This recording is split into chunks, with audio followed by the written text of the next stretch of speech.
কোটা সংস্কার আন্দোলনে আটক সব শিক্ষার্থীকে ২৪ ঘণ্টার মধ্যে মুক্তির দাবি জানিয়েছেন বিশিষ্ট নাগরিকেরা।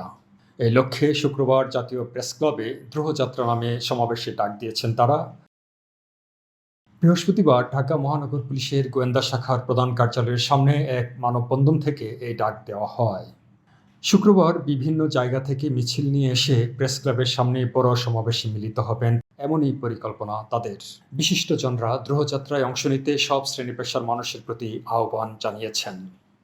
আমাদের আগামীকাল দুপুর ৩টায় শুক্রবার ৩টায় প্রেস ক্লাবে দ্রোহযাত্রা বলে একটি সমাবেশ হবে এবং এই সমাবেশটি হচ্ছে আমাদের ছাত্র, শিক্ষক, সুধী সমাজ, সাধারণ নাগরিক বলে কেউ আলাদা কোনো নাই। আমরা দেশের মানুষ, আমরা সবাই একত্রিত হব সেই জায়গায়। আমরা একটা বৃহত্তর সমাবেশে ছোট ছোট জায়গা থেকে এক হয়ে একটা বড় শক্তিতে পরিণত হব এবং এই যেটা বলা হচ্ছে যে আমাদের এতগুলো হত্যার আমরা বিচার আর চাই না, আমরা এই হত্যাকারীর বিচার চাই। এটা আমাদের একটা সবচেয়ে বড় দাবি এবং আমরা এই সমাবেশ থেকে এই দাবির সাথে অন্যান্য সব দাবি